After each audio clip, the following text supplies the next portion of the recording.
డ్రగ్స్కి సంబంధించి ఏవో రైడ్స్ జరిగాయి. అవును. ఆ ఇన్సిడెంట్ ఏం దొరకలే. ఆ ఇన్సిడెంట్ అయిన కరెక్ట్గా 4-5 రోజులకి ఆయన మూవీది ప్రమోషన్స్కి వెళ్ళాం. నేనే రాజు నేనే మంత్రి. అవును. అడిగినప్పుడు ఇంటర్వ్యూ మొత్తం అయిపోయింది.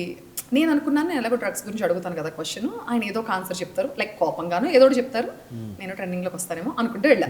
దానికి సంబంధించి ఆ ఎపిసోడ్ మొత్తం చాలా డీటెయిల్డ్గా అడిగా ఆయన్ని. ఓకే. డెఫినెట్గా చూస్తారు కదా. అవును. ఆయనేమో చాలా కూల్గా చెప్తున్నాడు ఆన్సర్. నేను ఎక్స్పెక్ట్ చేసిన ఎక్స్ప్రెషన్ ఏం రావట్లేదు ఆయన ఫేస్లోంచి. ఓకే. ఇదేంటి నేను లైఫ్లో ఎంత కష్టపడి ఒక కాంట్రవర్సీ చేద్దామని నేనేదో క్వశ్చన్, అంటే ఉన్నవే కొత్తవేం కాదు, ఏదో నేను ట్రెండింగ్లోకి రాకపోతానా అని. అంతా అయిపోయాక రణగారు ఏంటి ఓకేనా హ్యాపీయా అన్నారు.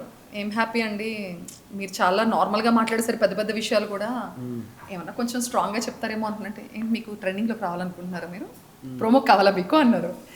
అంటే క్లియర్గా చెప్పలేదు. నేను నాకు అర్థమైంది మీరు మొహమాట పడుతున్నారు, ఇందాక అడిగిన క్వశ్చన్ ఒకసారి ఇంకోసారి అడగండి అన్నాడు.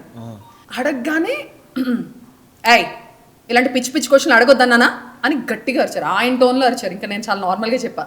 నేను ఉలిక్కి పడ్డాను ఒకసారి, నేను ఎక్స్పెక్ట్ చేయలేదు అన్నారు అరుస్తారని. ఆయన గట్టిగా నవ్వి ఇది వేసుకోండి అదిరిపోద్ది ట్రెండింగ్లోకి వస్తారు మీరు అన్నాడు. ఆయన అన్నట్టే ప్రోమో 3 days యూట్యూబ్లో నెంబర్ 1 ఉంది ట్రెండింగ్లో. ఆఫీస్లో ఏ నైస్ బాగుందబ్బా, మాకు తెలుసు అది ప్రాంక్ అని, కానీ జనాలకు తెలియదు కదా. రాణా నేషనల్ స్టార్ ఆయన.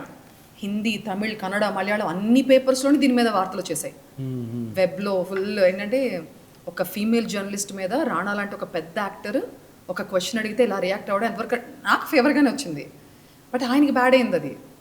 ఆయన అంత పట్టించుకున్నారు లేదు నాకు తెలియదు, కానీ నేను బయటకు వెళ్తే జనాలందరూ నన్ను అడుగుతారు. ఏదైనా మెడికల్ షాప్ వెళ్తే మేడం ఏంటి మేడం రాణా మీ మీద అట్లా వచ్చాడు, మాకు చాలా బాధ అనిపించింది, అలా అరవకూడదు కదా మీరు ఉన్నదే కదా అడిగారు. అరే పాపం నా కోసం ఆయన చేశాడు, ఆయన బ్యాడ్ అవుతున్నాడు కదా అనుకున్న. తర్వాత విజయవాడలో ఆయన ఒక ప్రెస్ మీట్కి వెళ్ళారు సేమ్ మూవీకి. అక్కడ ఒక జర్నలిస్ట్ అడిగారు మీరు ఒక లేడీ మీద ఒక మహిళ మీద అట్లా ఎట్లా వస్తుంటే, అరే బాస్ మేము ఏదో సరదాగా ప్రాంక్ చేసాం, అది మీరు మొత్తం ఎపిసోడ్ చూడండి మీకు తెలుస్తుంది, ఏదో ట్రెండింగ్లోకి వస్తారు సరదాగా ఆవిడేదో అడిగారని చేస్తాను అని చెప్పాడు. అప్పుడు నాకు అర్థమైంది నీ ఇంటెన్షన్ నా ఇంటెన్షన్ కరెక్ట్గా ఉండొచ్చు ఒకటి చేయడానికి, బట్ అది జనాలకు ఎలా వెళ్తుంది, జనాలు ఎలా రిసీవ్ చేసుకుంటారు, అప్పుడు డిసైడ్ అయ్యారు మనవి కాని పనులు మనకొద్దు, బికాజ్ మనం హ్యాండిల్ చేయలేము ఇలాంటివి, అవసరం లేదనిపించింది.